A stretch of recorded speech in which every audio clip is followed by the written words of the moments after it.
is VSiN PrimeTime. Live from the Circus Sportsbook in downtown Las Vegas on VSiN, the sports betting network.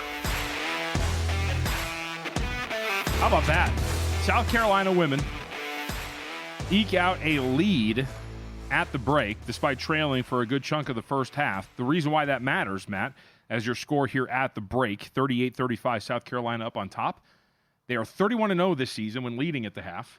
And I believe they've won 104 straight when leading at halftime. And also just either covered or pushed the first half line. Yes. With that 3-point lead after trailing most of the first half. And if the Lady Longhorns lose this game, Bobby Buckets Brubeck is going to be crushed because I know no bigger fan of Texas women's basketball than Bobby. All right, on the progressive guest line is Bobby Brubeck, who is with us now. Is there truth to that scandalous rumor? Well, if you had to pick between the women's or the men's, being a fan, you would easily go to the women's. That's a layup drill.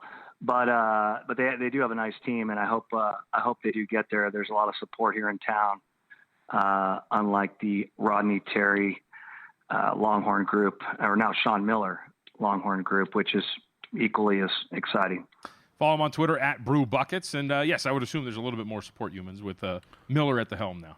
I think so. I know Chris Beard was the ideal coach for Texas basketball, but that chapter and that book closed a long time ago. Bobby, you are the runner-up from a year ago in the Circuit College Hoops Challenge, and I know that you were hoping that you could catch David Deneen at the end, but I think you two had common plays, and that shut you out. So JVT is in a bit different situation, much different situation this year, because he has no common plays as he's trying to catch Paul Stone here in the final two rounds. I believe you and JVT are on opposite sides of this Duke-Houston game, and let's talk about this a little bit first. You like Houston. You're headed down to San Antonio, I believe, on Monday, right, for the championship game. Do you expect the Houston Cougars to be in that game, and how do you think it's going to play out against Duke with the Cougars as 5-point underdogs? Yeah, so first off, JVT, you've done the first part. You have live plays, which I did not have. I was covered up by Dave last year. He actually, I remember doing the call at this time last year, and he said he had kind of scouted my plays, and and he knew I was going under in the championship, which I do pretty much automatically. But so good on him. But yeah, so good for you. But yeah, so this game's going to be interesting because it's a styleless matchup, right? We have Duke, who's done everything anyone's asked for the whole year. These freshmen have come along. I mean, is Cooper Flagg the best freshman of all time? Maybe. He might be. He's definitely in the conversation, Carmelo and maybe one other. But I think it gets down to, are they going to call the game? It sounds kind of a cop-out maybe how they call the game. But these are, Houston's defense is different than anything by a long shot that Duke has seen. And, everyone was real hot on this Tennessee thing after the win against, Kentucky, which was kind of, Barnes did a very good job scheming that after losing both times during the regular season and then blasted Kentucky. And people were, very hot, a lot of sharp money on Tennessee against Houston. And I just was like, this is like they're playing the same style and Houston's better at that style. They're the best at the style. So to me, this is a riskier game for Duke than, let's say, Auburn or Florida, which I think they would win either of that matchup because of the style of play. They're going to switch everything.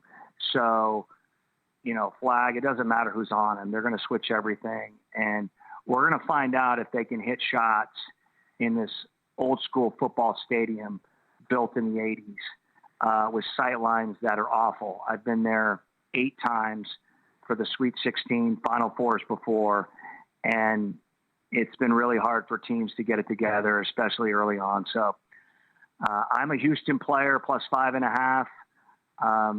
I think Duke's the most talented team in the tournament. They probably find a way to win. We'll see if Shire can break through. I think he's, improved this year, but he's not elite to me. If he wins by 10, he's got my blessing. But I'm on Houston plus 5.5. And the total in this one, Bobby, 137, lean to the under is what it sounds like? Yeah, I'm on the under player at 137. Okay. Again, I played the Houston under against Tennessee. I had the game at 115. It kept going higher. It opened 121. I think it closed at like 127.5 or something crazy. Same type of thing for me. Again, it's going to, there's nerves involved, right? And Duke's answered every challenge, but they haven't seen this. It's like, I'm a horse racing guy. Matt knows that. When you go up in class, there's always questions like, can you get there? Can you get there? And they have all the talent to do it. But we'll see. But as far as the under goes, it's a really tough shooting place. And I think there'll be a lot of nerves early. And there's been some good adjustments by both teams in the second half. So I played under 137. Yeah, you kind of answered what I was going to say there. What do you think's more important, the nerves and the way these teams play kind of tight in big high-stakes games like this? We saw it in last year's Final Four, too. Or do you think it's the shooting sight lines are more of a deal than that it's not a great shooting background in that Alamo Dome? Yeah, so it's an awful shooting background, Matt. And I haven't been to all the Final Fours or all the different arenas, but I've been to a lot of them, and I would say it's one of the worst. They shouldn't even be playing it really. It's so outdated and so it's 20 years long gone. But I would say more that the depth perception there, and maybe I know Deneen's coming on later. He could probably talk more about this since he's a player, but just from what I've seen there, I've seen some awful shooting. In the first game. Now, in the second game, the final, I wouldn't say that exactly, but 18-year-old kids, these guys rely on freshmen. They're not playing Boston College. So here we go. So let's find out. But I just default to the under in that case. All right, let's go to the next one here. Florida and Auburn, obviously 2.5, the current number with a total of 160. We've mentioned this a couple of times, Bobby, but the upgrade for Florida from the first time these two teams played when they were an 11-point underdog to now is massive. Do you think that adjustment is warranted? Well, I don't even get into that. Let's talk about, I've been talking bad about Auburn for 6 months now. So since I saw them here in Austin, just not because they're not talented, because of course, like I had told everyone, they look like a pro team when they come off the bus. I'm just not sure that they play hard all the time. Now, of course, you're going to get a max effort here in a Final Four game. Now the question is, to me, Pearl versus Golden. I go with Golden just because I'm not a Pearl guy, and I don't know, but I really feel strongly if Auburn gets down, I haven't seen the resiliency that you would hope that they would have. They kind of bicker and so forth. And Florida, that Texas Tech team was super talented. I had them top 5 in the nation, and they were down 7 late, and they showed onions in that game. That was an incredible comeback against a really, really talented team. So that showed me a lot, and I just think Florida's just going to get there. They're going to find a way. Bobby, have you been betting the Crown tournament, the 16-team field in Vegas this week, and the NIT and the smaller tournaments? Because let's be honest, those have been much better to bet this week. I think those have been great betting tournaments. Yeah, I actually did bet the Crown. I realized that it was an AAU game, that they're giving $50,000 to the winner, which was cool. And then I immediately started betting overs, knowing that they would just be running like the YMCA here in Austin, and it seemed to work out pretty well. So yeah, they were good. It was actually a pretty high quality tournament. And it was funny. I was listening to, some of the shows about like how they took it off, they took some of the sites took it off the board because, the NIT is with the NCAA and so forth. But yeah, I have been betting it. It actually went really well. And I love the Chattanooga comeback last night. That was an incredible game last night. Chattanooga 85-84 over UC Irvine in overtime. Ryan Hyatt, Lubbock radio host, checks in, says, fact, the Alamo Dome is a wretched place for basketball. The Texas high school championships have been played there the last several years, and everyone hates it. Bobby, sounds like you feel the same way. Seriously, I have no idea. I know he's right on. He is dead right.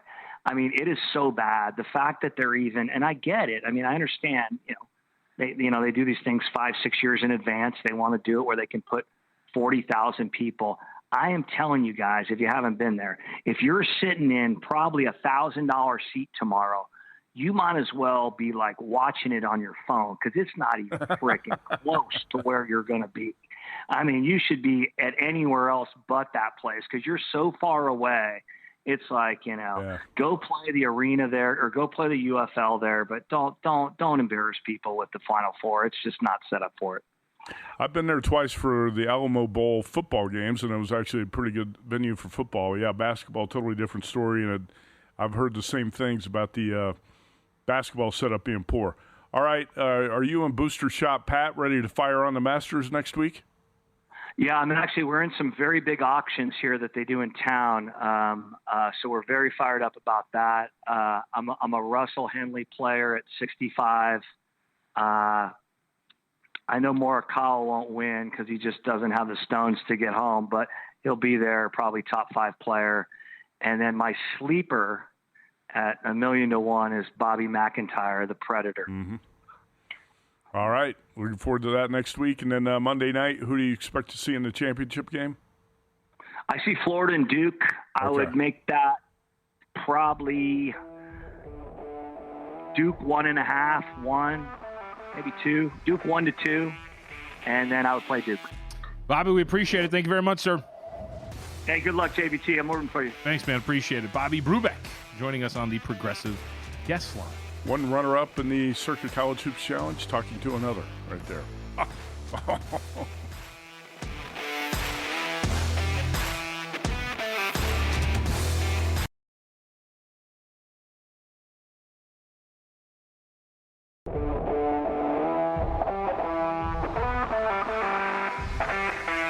This is VSiN PrimeTime on VSiN, the Sports Betting Network. Big thanks to Bobby Buckets Brubeck for joining us here earlier. Get his thoughts on it. If you missed out on any part of our conversation with him, of course, you can go to VSiN.com, hit the rewind button if you're watching live, or check out anywhere you get your podcasts. The show will be up a little bit later. Buckets is going to be at the Alamo Dome Monday night. He expects to see Duke and Florida, but I think he did say he's taking Houston plus the points, and Houston, Duke under the total. Yes, and also liked Florida as well. With that, now Bobby is in our contest, 19, 20, and 2, 21.5 points. His record will remain just that, though, for this weekend because he did not get his picks in. So I think he was 20 minutes past the deadline today. Okay. It's the second time he didn't get picks in during the tournament. He was a runner-up a year ago to David Deneen, who's going to be on the show with us in the final hour. Let's look at the standings here at the top. Paul Stone, 28-18-1 against the spread. JVT, 26-19-2. Paul, 6-1-1 on the best bets. JVT, 5-3, so he's got a 2-point lead over you heading into the final 3 plays. Great news for you. No common plays. No common on plays. The Saturday Final Four games. And we are heads up on one. We will get to those and what his picks are momentarily. Should also note for our audience. Boy, if you win that one, your heads up, the collar's going to get tight. Yes. Paul Stone. Very much so. I mean, the reality is if I go 2-0 and he goes 0-2, I have a half-point lead going into the championship game, and that would be very nice for me. We have tiebreaker in place, too. We'll talk about that in the final hour tonight. We should also note for our audience, if you're watching up at VSiN.com, and if you're wondering why we're not talking about Tim Murray in this realm, we will unveil the picks a little bit later, but because of the selections, Tim and Paul do share a common play that locks Tim out. That covers him up, and he cannot catch Paul Stone now because of that. So it is down to 2. Me and Paul for all of the... I'll try to make it rhyme. For all of it. Let's go. Man, I'm fired up. All right, so with that, let's start at the bottom, work our way up, because we do have some fine handicappers here in this contest. We want to see what their selections are, what their thoughts are on this. So we go to the bottom. We get Jim Root, 16 points, 15th place right now, coming in. Florida, -2.5, the best bet for Jim Root, and Houston +5. So I think, I don't know if that duo is going to be a popular duo, but I think Houston is going to be a popular side, one of the consensus plays here in the contest. I haven't counted up the total, but it looks like Houston's going to be a consensus play. Yep. Like you said, Jim Root, professional handicapper from Chicago, part of the 3-man weave group. He did miss a week as well. He missed the deadline 1 week, but firmly in the cellar. 14, 25, and 3, 16 points, 4.5 behind Eli Hershkovitz, who we're going to talk about next. But Florida, 2.5, the best bet for Root. Houston +5, and Eli is on the opposite side of the Florida-Auburn game. Yep, Auburn +2.5, the best bet for Eli Hershkovich. Checks in at 20.5 points, 18, 24, and 2. He is in 14th place. As you mentioned, Auburn +2.5, the best bet for him. And the total in Florida-Auburn, under 160.5. I like that play. Yeah, that's an actual bet that I have made. Did not use it for the contest, but do have under 160 for this game. We're starting to see the total dip there. What if there's going to be any buyback? But as we talked about, I think it was actually with I don't know if it was Nick or Bobby that we mentioned the total, but this started out pretty high. I think it was Nick actually that mentioned it. The opener was 162. Yeah, 162, and I thought it was going to come down a little bit. Yep. Last year, two really good offensive teams squared off in the semis after Purdue beat NC State in a really low-scoring game. I think that was 63-50, 123 points in that game. Or no, 113 if you do the math right. So I would say UConn beat Alabama 78-62, and was that the score of that game? What's that? I'm sorry, I was counting up selections. I'm gonna double check this one. While you check that, I was going over 86-72. So it was 158 points. That was a game where both teams shot the three well. It was a fast-paced game. That landed on 158. I thought when this Auburn-Florida total opened 162, that was a little bit too high too. And it's coming down closer to this 158 number that UConn and Alabama hit last year. But under is going to be a very popular play in this contest. If we had 3 plays, I would have used the under in the Florida-Auburn game as well. That's when I almost used Eli on Auburn +2.5 and Florida-Auburn under 160.5. Greg Hoops Peterson, who picked all the number 1 seeds to go to the Final Four, has been bragging about it on Twitter this week. Greg is in 13th place in the contest here, going into the final 3 plays, 19, 26, and 2 against the spread, and Greg has 21.5 points. His best bet is Houston +5. Guess what, JVT? He's also on Florida-Auburn under 160.5. Do I get to brag if I had 3 of the Final Four 1 seeds? Well, I guess you could. Okay, cool. Not that anyone cares. Oh. I think most people picked at least 2 number 1 seeds in Final Four. A lot picked 3. And then you had a select few like Greg who had all 4 number 1 seeds. I will say this, and I think this helped me out in this contest. I mentioned this to Tim. I don't know if we talked about this on the air or off the air. But I did come into this tournament with the mindset that there was like a solid gap among the top teams and then the rest of the NCAA tournament. And that did dictate the way I played some of these games in the NCAA tournament. And I did think that helped. Like, I don't know if I went all favorites, but it was more of, look, if I think that there is a clear line of demarcation between Team A and Team B, I'm going to go with Team A because I think that plays out on the court. And generally, I mean, look, it got me here. I'm at least in the final weekend and competing for fall. True. So I mean, I'm a dog player, but I shifted and I played a lot more favorites in the month of March, and it paid off. And lucky I played more favorites, won a lot more bets playing favorites. And that was true even this week in the College Basketball Crown Tournament. How about Wes Reynolds, the Undertaker? Wes Reynolds right ahead of Greg Peterson here. Wes is 24-23, but he's got a 1-7 record on the best bet, so only got 24.5 points. But he's 3 points ahead of Greg. 12th place, Wes Reynolds playing both games under. Duke Houston under 136, that's his best bet. And Florida Auburn also under 160.5. We'll have more of the plays later in the show. how about this? Okay, I got it. Only 3 of us ended up with Duke -5. So some of the consensus picks, if you want them, 7 handicappers have under in Auburn and Florida. So that's going to be a popular one. 6 have Houston +5. Surprisingly enough, in our small field here, I thought this was going to be as high. 5 have Auburn +2.5. Okay. And only 3 on Florida -2.5. So at least in terms of Auburn and Florida, the edge there for the Tigers, at least when it comes to our field. So you know, the consensus picks get a bad rap too when everybody's on one side. Oh, everybody's on one side. That play's doomed. Consensus picks have been pretty good for us in this contest. Yeah, we're headed into round 9. We're going to have 10 total rounds in this contest. Goes back to middle of February. Circuit College Hoops Challenge overall record at this point 336, 329, and 26. So 7 games over 500. Not great. We had one week 4 before the NCAA tournament was a really bad week for this contest.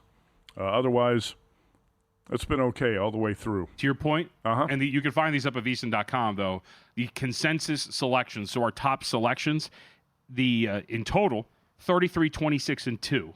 So 55.9%. Again, these are all tracked up at VSiN.com. We have been through 8 weeks thus far, and through 8 weeks, the 6 of them have been profitable in terms of the consensus selections. So the consensus selections, at least in this contest, have done relatively well. Right. They're not doomed, right? Because usually it's, everybody's on one side. It's doomsday for that side. That's more perception than reality. Yes, and that comes, I think, too, from the football contest mentality, where you get those where there's so many people, and then you get the top 5 selections, and then you hate to see your top 5, one of your top 5s in there. And I think anecdotally, to your point, it comes out as, this isn't great. But works out sometimes. Wes Reynolds on both unders. I thought he was going to come in on both underdogs or both unders. And when we had him on the show early this week, he actually kind of, I think, hinted that he liked Duke. Yeah. Which is probably something you like to hear, right? It would help me out.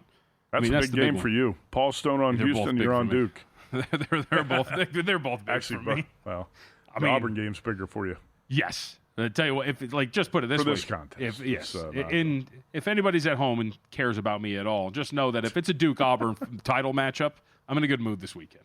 That's really all that it is. And that's what I would very much like. Well, and in that case, too, I would need Duke to cover, so not necessarily just a Duke matchup. All right, 47-39, just want to update this really quickly. South Carolina has started to pull away. Yeah, has been whooping up on Texas here. Texas got a early lead, but again, the stat, they have won they were 31-0 this year, South Carolina. When they led at the half, they pushed the halftime line. They were up by 3, and now they have extended that out. It is 47-39 against Texas. By the way, we mentioned a live betting angle, kind of joking around, but it was true at the time. Yeah.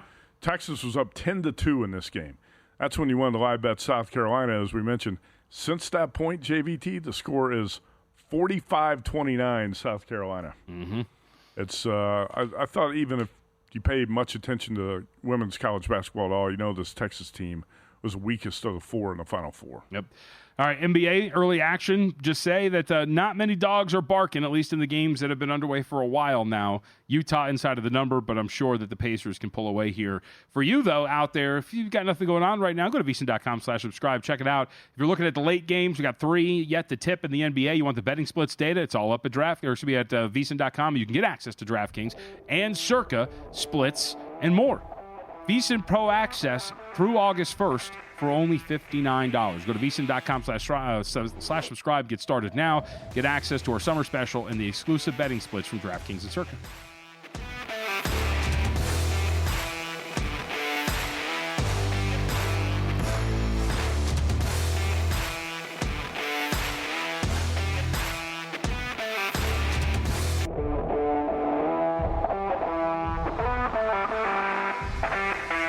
This is VSiN PrimeTime on VSiN, the sports betting network.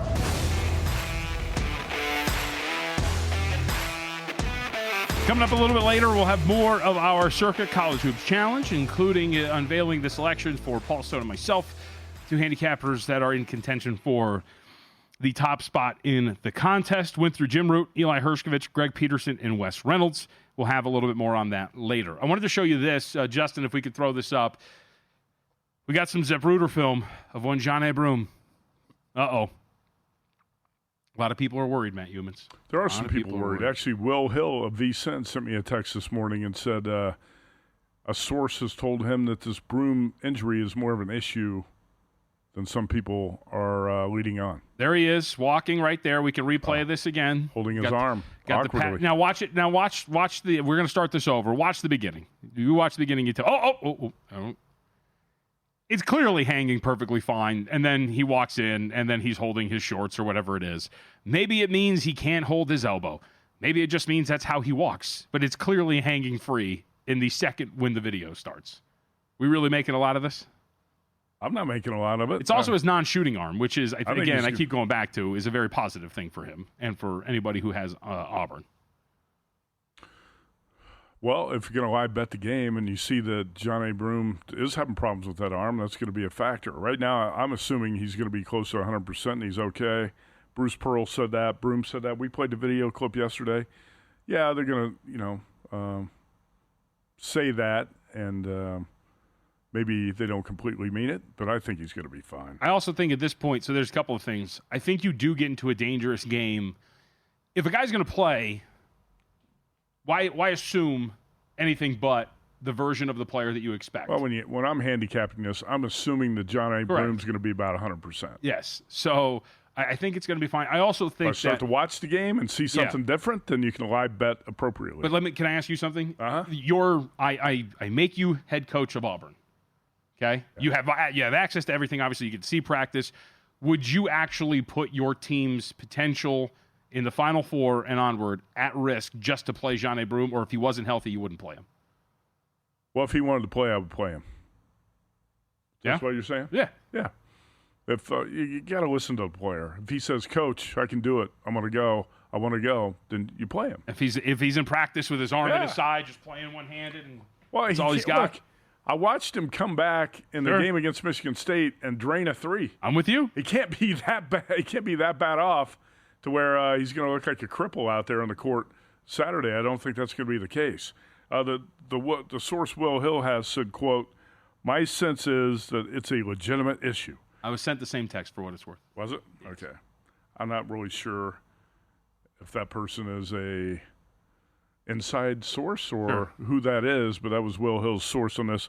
I'm saying when you handicap it, assume the Broom's going to be, somewhere around 90%, or he's going to be close to what we expect. I would tend to agree. And by the way, the betting market doesn't seem too freaked out about this because it's not getting to 3 yet. No, I got the 3 briefly. Didn't you say the win hit 3 briefly? Somebody told me, yeah, somebody said that, and it disappeared pretty quickly. I know here at Circa, Nick Bogdanovich mentioned that they went to 3 briefly and that immediately got bought back 2. So there is a belief that is a bridge too far, despite the potential questions of John A. Broom's health. Yeah, 3's been out there a couple times. But man, as soon as 3 hits, it gets bought, and that's what I was looking for too. I want to bet Auburn plus 3. Do you think it gets to 3 by the time we get to tip-off tomorrow? I think we could see 3 tomorrow. Yeah. Because I do believe that most people who are going to bet this game, talking about public bettors, have not bet it yet. They're going to bet it Friday night. They're going to bet it Saturday. They're probably going to bet Florida? They're probably going to bet Florida. They're going to bet the favorites. I think they're going to bet Florida and Duke. And if you're looking to bet the dogs, wait until closer to post time. Mm-hmm.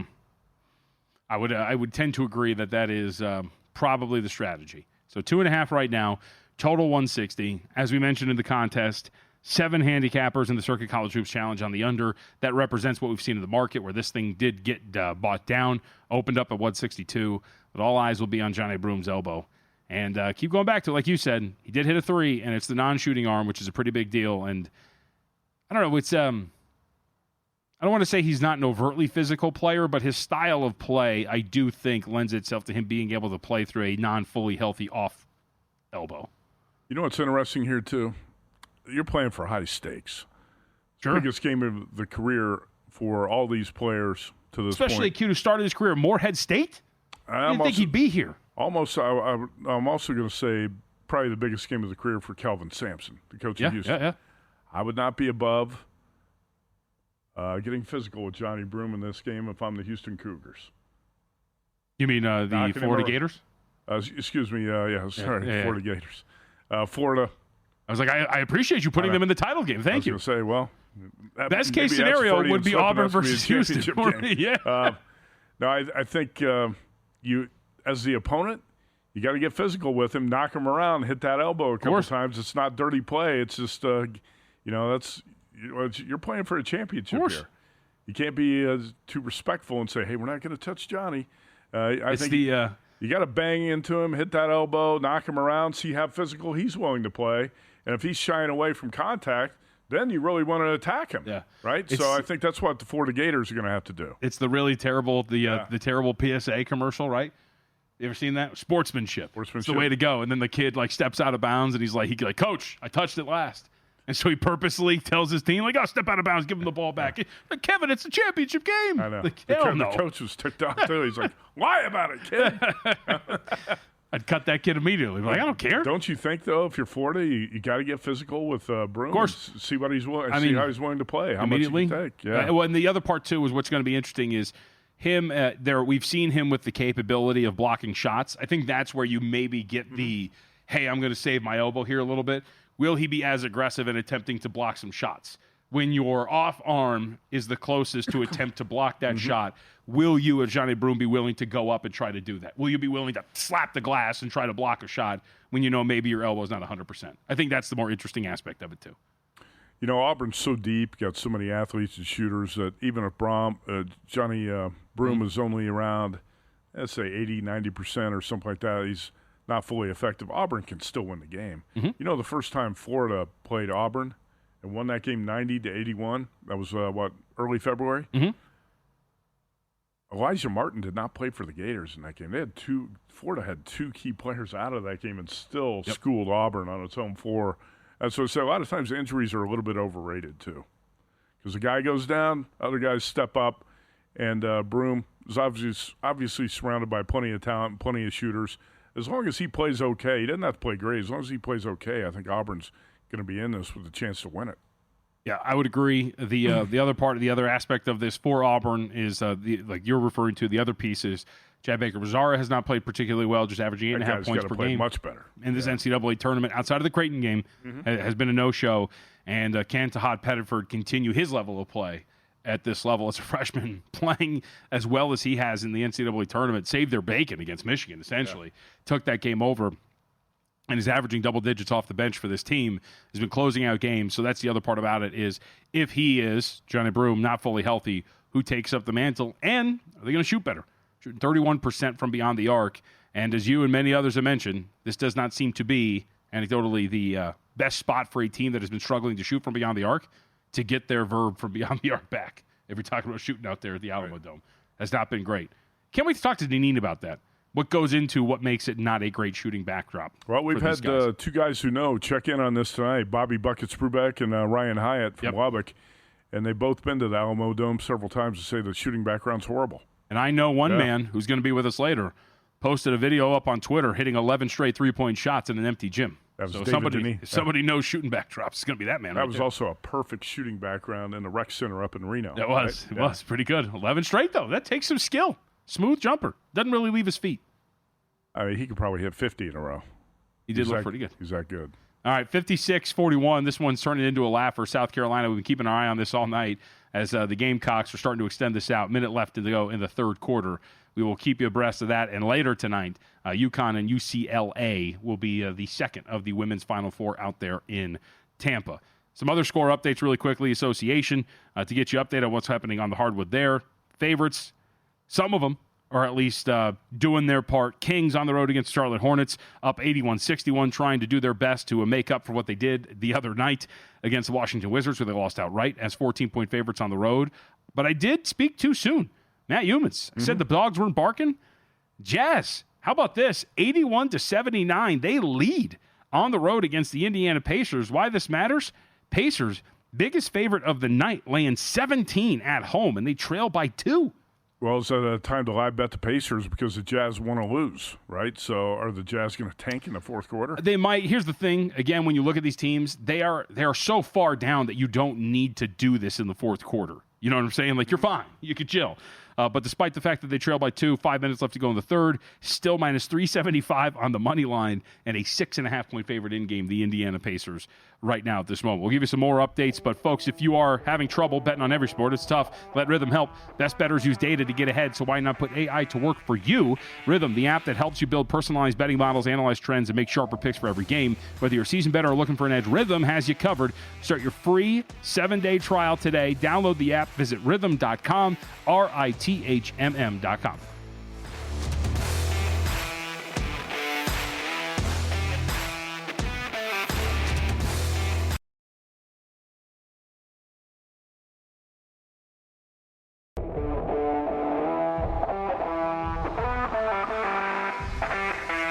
This is VSiN PrimeTime on VSiN, the sports betting network. Willie Adames says it's time to go home for the San Francisco Giants. He knocks in 2, and they walk it off in 11, Matt, 10-9. San Francisco gets the win at home over the Seattle Mariners. Mariners fall to 3-4, a high-scoring affair, obviously, but San Francisco gets it done in extras, an entertaining affair out there in the Bay Area. I know the Padres lost today, Yeah. but the most of the teams in the National League West off to a great start. Giants 6-1 after that win today, 10-9 over Seattle. Yep, D-backs might just be 4-3, but getting a strong series win out there in the Bronx against the Yankees. They are currently up 6-4, bottom of the 8th inning against the Washington Nationals. Nationals. Win plenty of games too. Right? D-backs Yeah. are going to be great. Well, hopefully did bet their win total over, so very much thinking that this D-backs team can be pretty successful with the 2-run lead on the road. So it is a busy day in Major League Baseball. As I mentioned, that is the most recent final to go in. Another extra innings game, 10-9 for San Francisco. Some current scores right now in the late stages, just mentioned at the bottom of the 8th inning, Diamondbacks and Nationals. That game currently with the D-backs leading. Arizona in that matchup ended up going off as about $1.65 favorite on the road. Game already over the total, 8 shaded to the over at -120, 10 runs there. See if Arizona can get it done. Also in the late stages, Yamamoto got the start for the Los Angeles Dodgers. It might be that the Dodgers are human after all. They trail 3-0, top of the 8th inning. Can they do it again, Matt? Can they come back? I'm going to say they don't. Dodgers been, I think, walking around lucky here the first week. They've trailed in, what, four the comeback wins? Yeah, I think it's, let's see. I thought it was six of the 8. Yeah, I was going to say, that was 6 of the 8 trailed in games. 6 of the 8 games, and I don't think they're going to pull that off tonight. I did like Bryce Harper's comments today about the Dodgers. He said, hey, they're spending to win. Only losers whine about that. Only losers complain is what he said, and I think it's a great point to that as well. The full quote, by the way, quote, I don't know if people will like this, but I feel like only losers complain about what they, being the Dodgers, are doing. I think they're a great team and a great organization, end quote. I would add to that, what you should complain about is these loser owners who refuse to spend money on their teams. No doubt. As opposed to a owner in a group that is willing to go, yeah, let's like shell out and win some championships. I mean, like the Pittsburgh Pirates. Pittsburgh Pirates, Cincinnati Reds. Spend some money. Yep. If you want to win, spend. Ron Boyles, professional bettor out of Pittsburgh, was going to join us on the show tonight, but he went out to the stadium to watch the Yankees beat the Pirates 9-4. So Ron's going to join us on the Monday night show. And we're going to talk to Ron a little bit about 1990 and 91 when UNLV played Duke in the Final Four, and Ron had bets on those games. I remember it fondly. Yeah, I bet you do. You were not yet born. 91, I was just barely, I was a few months old when it all went down. Current numbers, too. If you are so inclined to believe in Dodger magic, minus 2,000 on the money line for the Phillies, you're getting 9-1 coming back on the Dodgers. These numbers courtesy of BetMGM. So if you think the Dodgers can pull it off, you're getting 9-1. If you want to take 2.5 runs, you're getting about plus 154 on LA there. Other games that are currently underway, Brew Crew trying to snap the 0-7 slide themselves. So 2 O's maybe going today as Atlanta, and I said Brew Crew, I meant the Braves, Atlanta Braves, 0-7, and they are now up 3-0 middle of the 7th inning against the Miami Marlins. Spencer Schwellenbach, strong start today. How about this? 7 innings, just 2 hits and 9 strikeouts against this Miami Marlins lineup. So he was mowing them down. We are heading into the bottom of the 7th frame there. Schwellenbach getting it done for the Atlanta Braves. That's why that price was so high, right? And if you're better off betting the runs line there, laying the 1.5 with the Braves. And speaking of the Brew Crew, will this happen again? What's that? Milwaukee Brewers are playing the Cincinnati Reds. Don't tell me it's 1-0. It is 1-0. We're only in the top of the 3rd. It's the top of the 3rd. But Milwaukee has a 1-0 lead over the Cincinnati Reds. It's Groundhog Day. For those who were not privy to this, they have lost the Reds 3 straight games by an identical score of 1-0. Paul Howard, researcher for VSiN, did tweet out that was the first time that it happened since 1960. Paul was the only one I saw tweet that out last night. Well, you think he went back and found that? I think he was going back through his history books at home. He's got a database, I would assume. He's got books. He's got spiral-bound notebooks, and he's been keeping scores on all the games for the last. You know, it actually wouldn't surprise me. Yeah, Paul does not do his show with a computer. That's a good point. He has a bunch of papers. He's a lot like VSiN Vinny. He's got a folder with a bunch of papers. My favorite is like you'll see Paul, and he'll have like all of his papers, and you'll just see him go like this. And he'll just like scramble something, and he'll be like, "There you go." Like, okay. I don't think he's got a database. Works for you. Database is the mind, and a bunch of sheets of papers that he often leaves on the floor when he leaves. But yes, so a 1-0 score again for the Cincinnati Reds. We will see if this holds. That would be hilarious if that was the case. Again, top of the third inning. Let's go to Baltimore and Kansas City. This is an interesting one. Two teams that, first off, met in the postseason last year. Bobby Witt Jr. carried the Kansas City Royals to that series. Also, two teams that fancy themselves as contenders once again. 3-2. Kansas City up on top, bottom of the fourth inning. Kremer got the start here. Not the best start so far. 3 1/3, 5 hits, 2 earned runs. Hasn't walked anybody, but has only struck out one. Kremer came in today with a bloated ERA after a start that did not go particularly well. He went to Toronto, for those who don't remember, gave up 5 earned runs over the course of 5 1/3. So not off to the best start for the season for Dean there. And last update here of all these games that are currently underway, the Texas Rangers find themselves up 2-0 over the Tampa Bay Rays. We are in the bottom of the third there. Tyler Mahle getting the start for Texas. If you two are like me, and today we're pouring over the schedule and was like, oh, that's right, Tyler Mahle now plays for the Texas Rangers. 3 innings pitched, just 1 hit, has struck out 2. Zach Littell on the other side has given up both earned runs and has struck out none. Later tonight, Matt. The big one. The Guardians and the Angels in Big Anaheim. A. Huh? Big A. I know. Yeah. I've been to the Big A for many baseball games. It's not bad.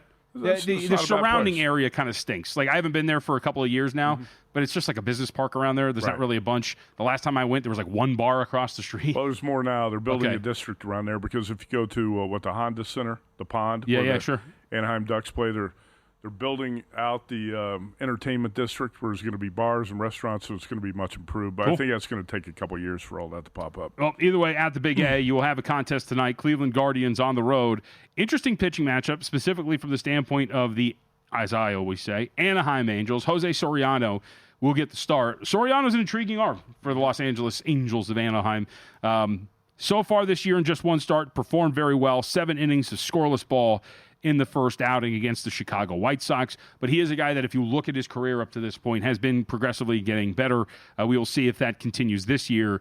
42 innings pitched in his first year at the majors, pitched to a 3.64 ERA and a 3.97 FIP. Last year improved on both of those, over 113 innings and 20 starts, 3.42 and a 3.80 ERA FIP split.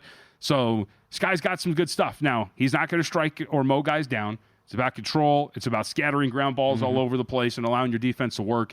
Has done a tremendous job throughout his career, and I think you're in a position here to, again, do it. I believe in Soriano, and expected ERA after the one start, just a 1.81. I think he's going to be a nuisance to deal with. Doesn't give up a ton of hard contact, and I think that's going to be something that works here. So I think Angels are live here today as a small underdog at home. I was going to say plus I'd say maybe plus 105. Yeah. Right around the best price you could get. Is that a bet for you tonight or not? I'll have a small bet to watch a little bit later. I think Gavin Williams is an interesting dude, too. Last year, his ERA over 76 innings compared to his fielding independent would tell you he pitched better than what he got in terms of results. Really, I think an interesting play here would be the under as well. We're seeing this sit at 8. Because this Halos lineup is starting to kind of, I don't want to say break out, but is starting to come to life a little bit. We saw yesterday, or the day before, Logan O'Hoppe hits a grand slam. They played 5, but they end up giving up 9 unanswered. They lose 12-5. They had a high-scoring win over the Cardinals, 9-7 in the middle of that series. In fact, went out to St. Louis and won the series against St. Louis. So offense has been performing pretty well. Also, the home opener for the Angels. I don't know if that means anything for you, but means a lot. Your first home game. It's always good to get in front of the home means something for the Atlanta Braves right now, right? Right. There's a reviewed play here going on. It looks like it's going to be a home run. The Marlins right fielder, the ball fell out of his glove. He appeared to catch it, appeared to rob the homer, but the ball squirts out of his glove and goes over the fence. I think that's going to be a home run for the Braves. Being marked on my screen as a home run, so we'll see if that actually stands. Would that be Ozuna who hit that? Not quite sure. I think it is Ozuna. Okay. Yeah. Ozuna had the double, the 2-run double, too. He did. He's been the offense tonight for Atlanta. Yep. Yeah, it was the first one up today in the bottom of the 7th. And Ozuna, we'll see if that stands. We'll let you know if that's the case. 15% off. I'll take it on pretty much everything, and you could take it as part of your stay out here in Las Vegas. Go to circalasvegas.com. Use a promo code VSiN15. Get 15% off at any state, the Circa, the D, and the Golden Gate. So stay where we pretty much live all the time. It's great out here. Come say what's up, too. But go to circalasvegas.com. Use a promo code VSiN15. Book now. Save 15% off. Derek Stevens in studio with us last night, and I assume he's going to be out at T-Mobile Arena on Saturday. We got 2 college basketball crown games. First one is Mountain West against the Big Ten, JVT. We'll talk about these later in the show tonight, but Boise State, a 2.5-point favorite over Nebraska. I like the Mountain West favorite in that game. And also Central Florida and Villanova. Did you watch the end of the USC Villanova game last night? I just missed it. It was right after we left the studio. Actually, it was a great finish to the NIT game and the Crown game last night. Villanova, a 3-point favorite over UCF. 4 games tomorrow. Not just the Final Four, also the Crown Final Four. Oh, look at that. So the Final Four is apt. That's right. 1 hour. David Dineen's going to join us. You're not going to want to miss it.